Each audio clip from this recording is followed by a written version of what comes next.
So, if you've been searching for more information and knowledge about Kundalini energy, but going down the Google rabbit hole makes it just seem more cryptic and confusing, this video is for you. I'll break some things down and make them super easy and super understandable so that you're a little bit more knowledgeable about Kundalini energy. So, first, what I want you to know is that everyone has this energy. Every single person. So if you're watching this, you have it, and it's this energy that sits at the base of our spine. But although everyone has it, not everyone decides to work with it. So it really is this untapped potential that is within your body. And the more that you start to come in tune with yourself, to energy, to your body, then you can start to open it up. The second thing is that it is rarely dangerous. So often Kundalini gets this bad reputation that it's going to blow up your whole life, that all of these things are going to go wrong once you start to work with it, once you start to experience it. And that's really only true in maybe like 1 to 2% of cases.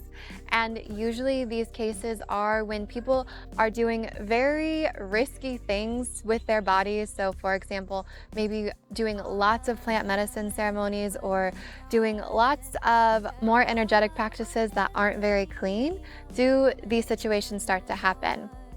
So I recommend, if it's something that you want to work with, finding a community or finding a mentor, starting a yoga practice, going to someone that knows more about it to start to open it up. I feel that it also gets this reputation that it's dangerous because it starts to change things very quickly in your life. And for some, that can be very alarming because they're not ready to shift things. But it's not shifting things for the worse. It's only making these shifts that bring you into more clear alignment with yourself. So that can also be hard because then you're confronted a bit with, wow, I've been living a certain way and I need to start to let go of that, or I need to start making new decisions that better serve the person I am and the person that I want to be. And so it gets much more clear about maybe these shifts that need to happen. And so that's also why people say it's dangerous, is because it can be confronting of what in your life needs to shift. The third thing is that it's not just a single awakening. So I feel that I've heard Kundalini be talked about as it's just this checklist from on your spiritual bucket list. So, okay, I've had the Kundalini awakening. And that's not really how it works. And if you've had a one-time awakening, amazing, but it's not about just one time. Oftentimes when people have this one-time experience of it, then they have a huge experience of energy, and it can be very profound and very meaningful and very expansive, but in reality, your body can't hold the energy.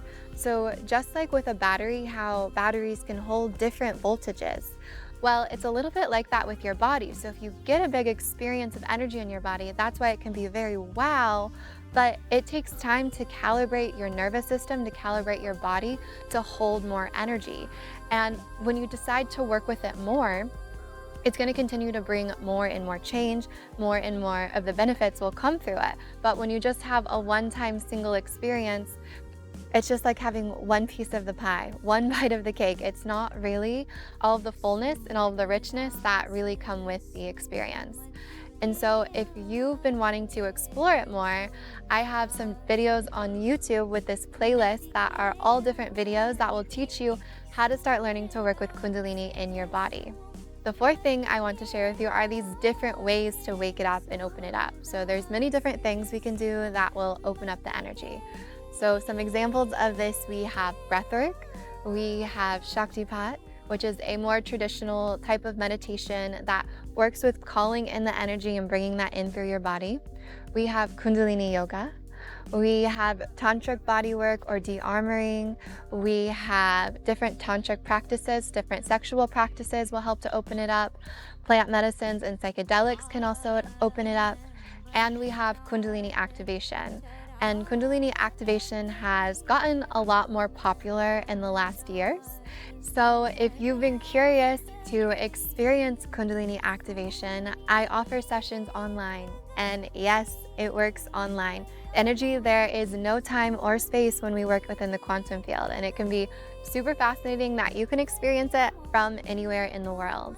I offer sessions a couple times a month, and you can check out that link in the show notes below. And so the fifth thing I want to share with you is to explain around this symbolism of the snake. So we see the snake jewelry, the snake tattoos, all of these snakes when we see Kundalini, and what does that actually mean? So there's a couple of different ways and reasons that the snake is the representation. First of all, we have the shedding of skin. We see snakes, and they're one of the only animals where we really see all of this skin, all of these layers come off. And that's very similar to what happens when you start on the Kundalini path. There's these continual layers shedding off energetically. Kundalini, it's a very fiery and it's a very purifying energy. And the more that we work with that in our energy system, the more that we start to shed off these energies that are no longer us. So if you believe that everything is energy, all of these experiences that we've had throughout our lives, they stay within our energy field unless we've given the capacity to process out. So if we've had a lot of sticky emotions, we've had a hard childhood, we've been in places that really bring us down, we've picked up different programs or conditioning, all of that has an energetic signature that stays within our energy field. And so when you work with Kundalini, these energies, they start to dissolve, they start to clear out, and it comes layer by layer. It's not a one-time thing, but just as these energies start to dissipate from your system, it's like the shedding of skin with the snake. So you always are feeling this rebirth into your more true essence.